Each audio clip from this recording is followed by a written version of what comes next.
저는 지금 이제 40, 50대 분들은 아내가 있더라도 또 남편이 있더라도 한번 가봐라. 돈 문제에 대해서 어떻게 내가 해결할 것인가. 우리가 급여소득만 받아가지고는 이 문제 절대 해결 안 돼요.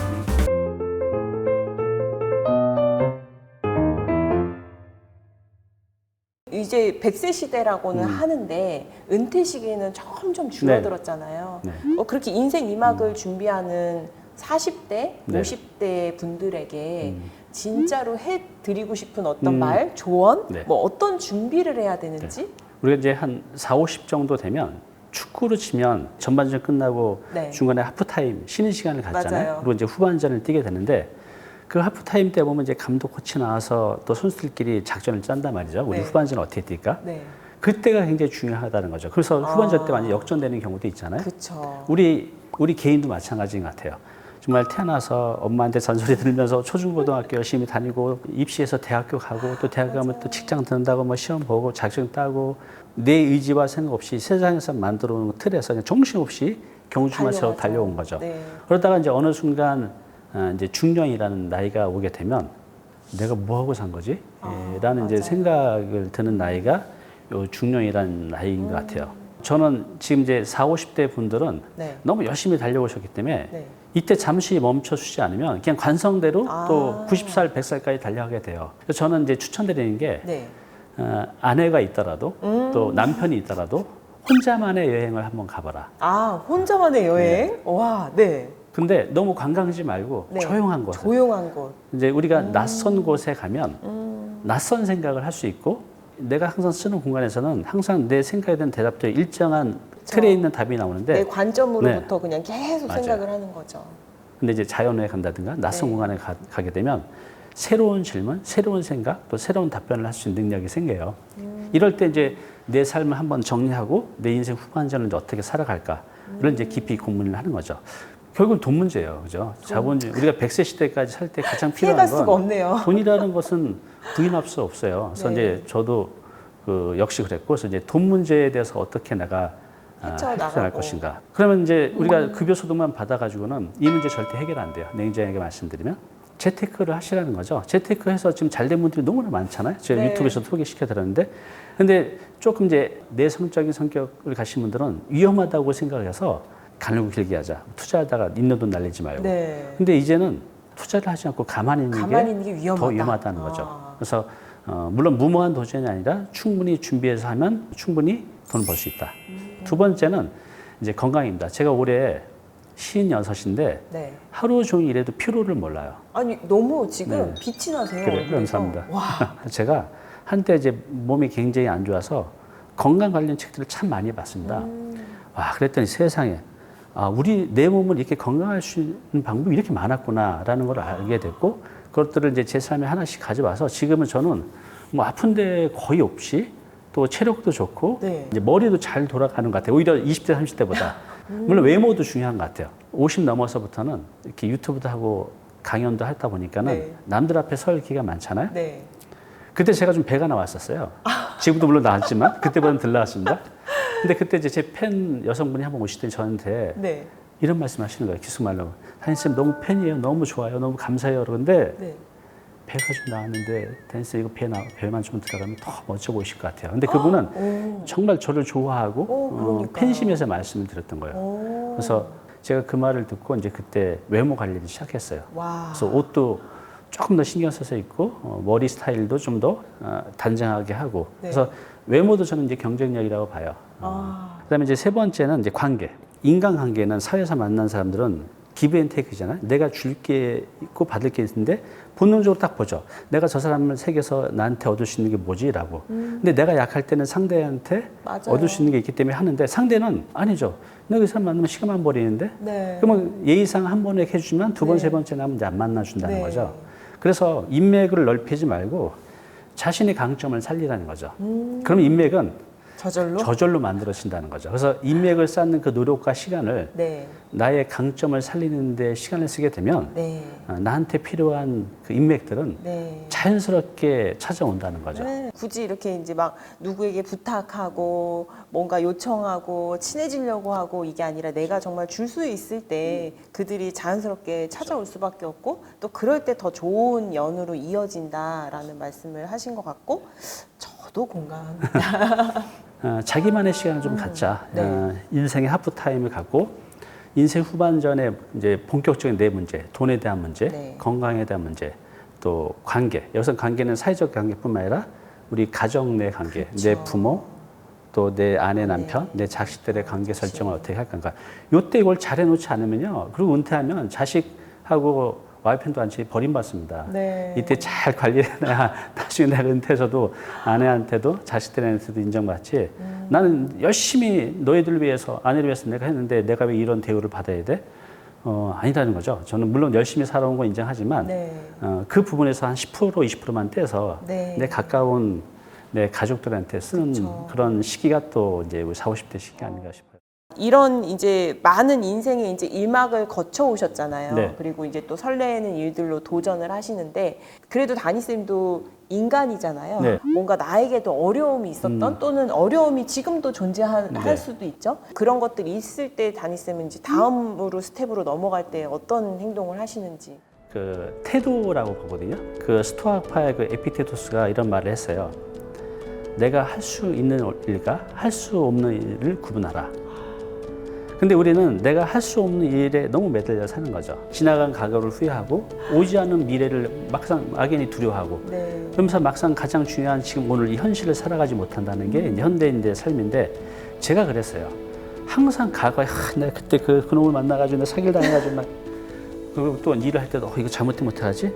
그러면서 오늘은 아무것도 못하고 살았었죠. 네. 그래서 이제 지금은 과거에 대해서 후회나 미련을 없애려고 해요. 우리가 이게 생각하는 그런 불안이나 두려움들이 네. 실제로 현실로 일어날 확률은 거의 없다는 거죠. 근데 막연히 두려움을 갖고 그것 때문에 그 두려움이라는 감정과 걱정이라는 감정은 내가 무언가를 할 때 가장 큰 걸림돌이 돼요. 맞아요. 천재지변에 가까운 영역들은 어쩔 수가 없잖아요. 네. 그러면 이제 그때 생기면 그때 또 해결하면 돼요. 내가 어떻게 할 수 있는 일과 없던 네. 일을 구분하고 어떻게 할 수 없는 것은 끊고 어떻게 할 수 있는 일에만 집중하는 거. 두 번째 뭐냐면 이제 태도라고 아까 말씀드렸잖아요. 저도 지금도 수없이 많은 시행착오를 해요. 네. 절대로라고 말씀드릴 수는 없지만 가능하면 난 탓을 하지 않고 네. 가능하면 이제 내 탓을 하는 편이에요. 화살을 나에게로 네. 그냥. 네. 남 탓을 하면 편안하죠. 면피할 수 있으니까. 네. 난 잘못한 건 없어. 제가 잘못한 거야. 근데 이렇게 되면 발전이 없더라고요. 그래서 네. 그 뒤로 태도를 싹 바꾼 게 뭐냐면 모든 안 좋은 일에 대한 그 문제를 이제 제 탓으로 돌리는 거죠. 저한테 안 좋은 문제를 역산해서 보면 내가 이 부분에 이때 여기 부족했네. 이 부분에 이게 부족했네 하면서 그 부족한 것들을 좀 이제 채우는 채우고. 공부를 하죠. 이 한 번의 실패를 통해서 역산을 하면서 그걸 메꾸게 되면 네. 그때보다 확 올라갈 거 아니에요. 훨씬 더. 네. 그래서 나이가 50이 됐든 60이 됐든 우리는 얼마든지 성장해 갈 수 있다는 거죠. 이렇게 태도가 네.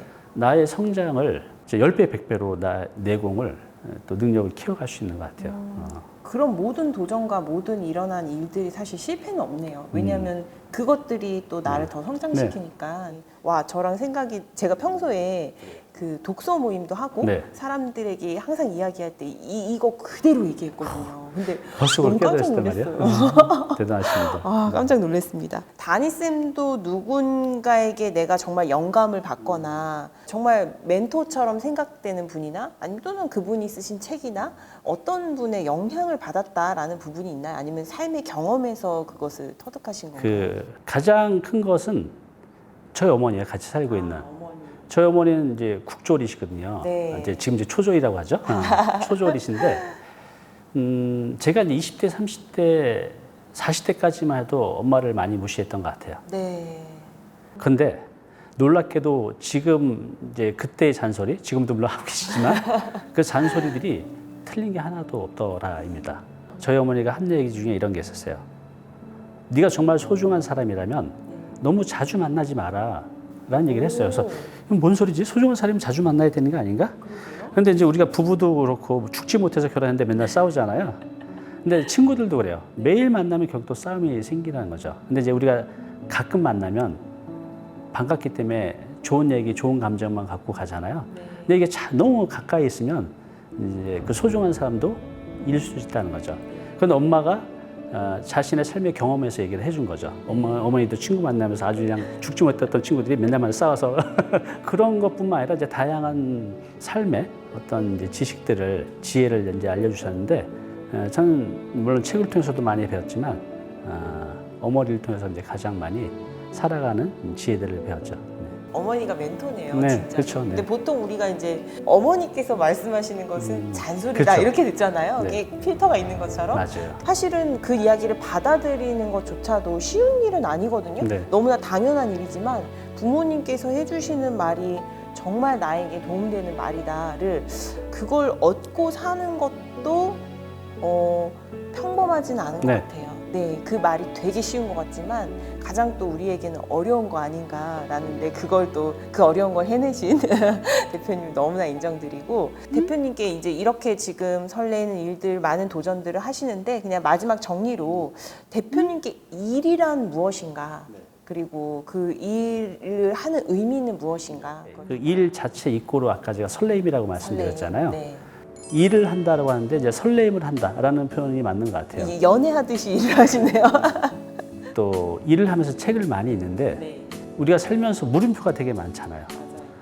얼마나 많은 물음표들이 있어요. 근데 그 물음표가 느낌표가 되지 않으면 정말 삶이 답답해요. 뭐가 다 해결이 돼도. 근데 그 책들을 읽다 보면 내 안에 있던 그 수많은 물음표들이 느낌표를 하나씩 바뀌어가요. 그게 좋은 게 뭐냐면 그 물음표가 있으면 이제 제 삶이 이렇게 계속 흔들리거든요. 갈대처럼. 그럼 그게 흔들리는 것 자체가 이제 큰 스트레스인데 물론 경험에서 하는 게 가장 좋은데 우리가 삶이 이렇게 길지가 않잖아요. 그러니까 이 간접 경험인 책, 또 좋은 강연을 통해서 삶이 굉장히 이렇게 평온하고 흔들리지 않고 안정된 느낌. 우리가 이제 소확행이라고 하잖아요. 뭐 굉장히 큰 기쁨보다는 그냥 잔잔한 행복이 쭉 유지되는 흔들리지 않고. 그러니까 내가 그 흔들리지 않을 수 있는 그런 그 힘을 갖추기 위해서는 그 물음표를 찾아내고 느낌표를 찾아가는 과정을 끊임없이 해야 되는데 그 가장 좋은 방법이 이제 독서라는 거죠. 그래서 저는 이제 주말에 독서를 많이 해요.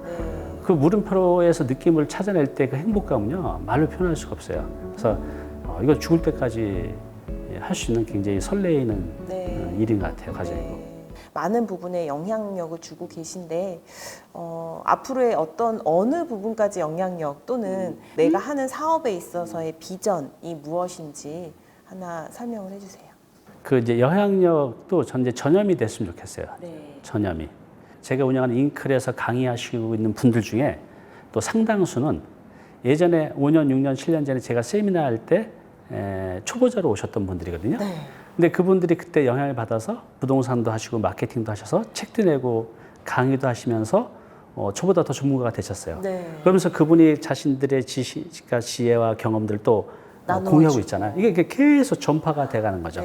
단 이제 그 영향력이 이제 선한 영향력이겠죠. 그래서 이렇게 해서 유튜브도 하고 잉클도 하는 것들이 더 많은 분들이 이제 이렇게 해서 퍼져가게 되면 이 사회가 굉장히 힘들다고는 하지만 저는 항상 선이 악을 이긴다고 보거든요.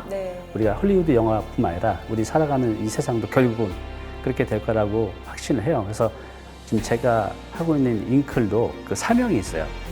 그러니까 우리 이제 중년에 3대 고민인 돈, 건강, 외로움을 해결하고 행복하고 풍요로운 세상을 만들어 간다라는 건데 이제 그 사명대로 살아가는 겁니다. 하시는 그 사업의 비전과 그 사명대로 내 삶을 살고 나만의 영향력이 아닌 그들도 함께하는 사람들도 영향력을 펼치고 사는 세상을 꿈꾸고 사는 따뜻한 마음을 가지신 오늘 다니쌤을 모셨습니다. 그래서 많은 이야기들 나눠주셨고 내가 생각할 수 있는 그 물음표가 일단 생겨야 느낌표를 찾고 싶다가 생기니까 그 물음표를 찾아 나가는 그 시간 오늘 이번에 인터뷰를 계기로 한번 찾아보시면 어떨까 생각이 듭니다. 오늘 와주셔서 너무나 감사합니다. 네, 감사합니다. 네.